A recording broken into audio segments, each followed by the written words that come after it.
Hey y'all, welcome back to my channel. Let's talk discharge. If you are new here, I just wanted to come on here and reintroduce myself. My name is Takara, and I started this channel for people who are going through bankruptcy, or if they're thinking about filing for bankruptcy. I dedicated this channel for that because I know with me, I really had to be mentally prepared to file for bankruptcy because I used to look at it as a negative thing. But then when I hit my 40s, I'm like, when I hit 40, my bad, 40, I kind of had like a aha moment. And being that I have kids, I have a 4-year-old, a 7-year-old, and a 14-year-old. These years are flying by. And I have always been in debt. I have used different credit services, repair your credit. I even tried to do it myself one time. And yeah, that stuff worked for a while, but some of that stuff can come back after so many years. It can come back. They'll sell the account and give it to somebody else, and then it reappear on your credit. So I just got tired of wasting my money with credit repair. So I really made up my mind to do the bankruptcy. And at first I did get a lawyer. He wanted $3,500. They wanted $3,500. They willing to take payments, but they end up saying that basically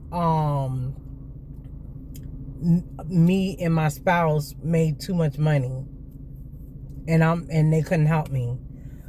So I kind of got frustrated with that, and I'm like, you know what? No, I'm gonna try it again, and I'm gonna do it on my own. So that's what I did.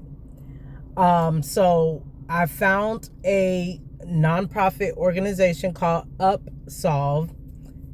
When I tell you that process was so easy, you input your information in. Now, one thing I have found out, if you are $10,000 or less in debt, they tend to reject you. You have to have more than $10,000 in consumer debt in order for them to kind of help you. And basically, you just go to the website, put in all your information, and they'll let you know if you qualify once you fill out all your information. And then it takes you step by step. You have to do a credit course. You have to do one credit course, and then you have to do another one before they recommend doing it before your 341 meeting. So I did that. I filed on November 28th, 2025. I filed. Yes, I had some bumps in the road once I filed my paperwork, because I had a unique tax situation, because I was filing my taxes and the trustee wanted to see my taxes because obviously I get money back. So that's another thing. If you're thinking about filing bankruptcy and you get money back, different credits like school credit, daycare credits, all that, be mindful of that, because if you do it when it's almost time to file for taxes, your trustee is going to look for that, like they did in my situation. She definitely looked at that, and that helped me up a while. And then they end up taking all my taxes and giving me the difference. They intercepted the IRS and took my taxes and gave me the rest. So be mindful of that. File your taxes first and pay your bills up or whatever you got to do with your tax money. Then you file for bankruptcy. Excuse me, I am driving and these people don't know how to drive. So anyways, so I finally got my discharge on April 1st. I was excited about that. And then once you file for bankruptcy too, all the calls stop. And they have to send out the letters to all your creditors or whatever. But UpSolve made the process very easy. because they prepare the paperwork for you, and once it go through review, normally takes, mine took 2 weeks for review, and then they send you an email saying, okay, you ready to file your paperwork, and then you just print off your paperwork, you double check it before you print it out. You can always go back and amend it, but you'll double check it and then print it out and then take it to your bankruptcy court in your area, in your state. I made a mistake and went to the wrong location and filed my paperwork, but it was okay. They end up, putting it in the system, and the other location picked it up or whatever. My trustee, she was pretty nice. She had an assistant working for her, and the assistant was really, really nice. And I know the trustee's job is to recoup money from you and stuff, so that's what they did. And I was kind of upset by it at first, but then I'm like, what can I do? So yeah, so in the process of that, I started the student discharge process, which called it Student Loan Adversary Proceeding. I started that in the process with it because I found out a lot of lawyers too do not want to be bothered with that, or if they do charge you a lot of money to do that part. And anyways, I kind of wanted to do hands-on, so that way I'll be able to help others in that part if you have student loans that you are trying to get discharged. So yeah, so I did that part, and at first it was confusing. I messed up on one part, and the court sent me something back, my local attorney office, clerk of court office, I'm sorry.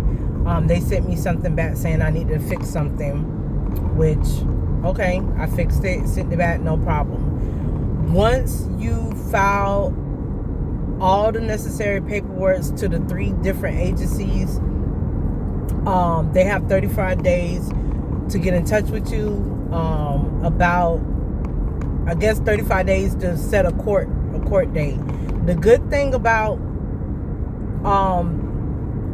having I have the same judge. So the same judge who granted my discharge on April 1st of this year, she's the same judge who's over the student loan proceeding case too. So I'm kind of glad in that, because she already knows she discharged my consumer debt. So I did have a meeting with them, and the Department of Education did request for a 90-day extension. They do say that is normal for them to do that.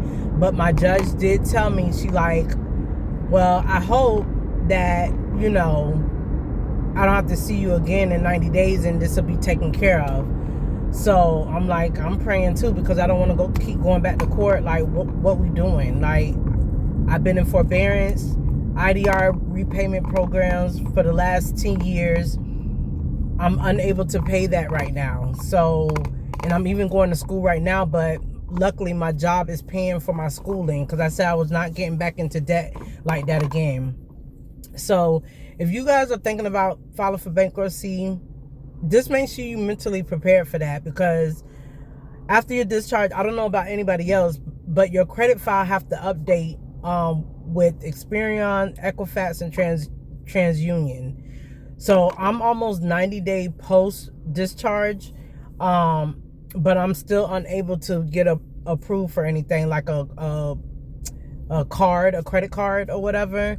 I was able to get a new car.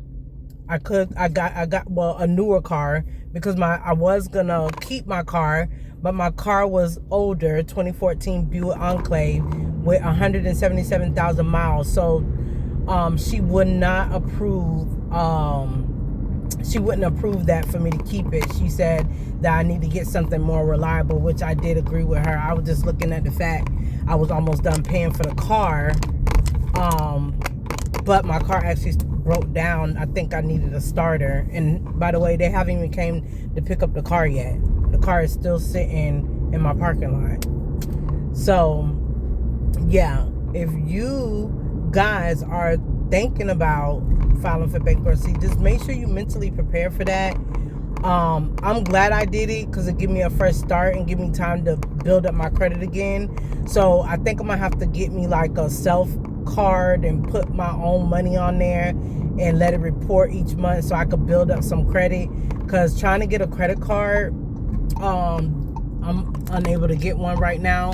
So I think I'm gonna go that route, is just put the money on the card and try to build up my credit like that. But yeah, if you guys are looking for guidance on the student loan portion of it, I do have a ebook that I created step by step to help you, because it can become confusing with all the forms that you need to send. So I did create a step-by-step guide for that, and you guys can go to my website. It's on my channel, and you put in freedom, FREEDOM 7, and you can enjoy $10 off of the ebook. I've been getting good feedback from the ebook, so I'm glad of that. That is helping people. And if you ever need any help or whatever, you can send me a message or a comment or whatever, and I don't mind helping. Like, if you want your student loans discharged, you have to take this extra step. You cannot do it without it.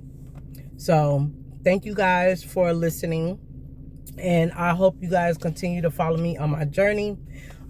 You can comment, like, subscribe for more, and I will be bringing more content on this bankruptcy journey and how I'm navigating afterwards my freedom.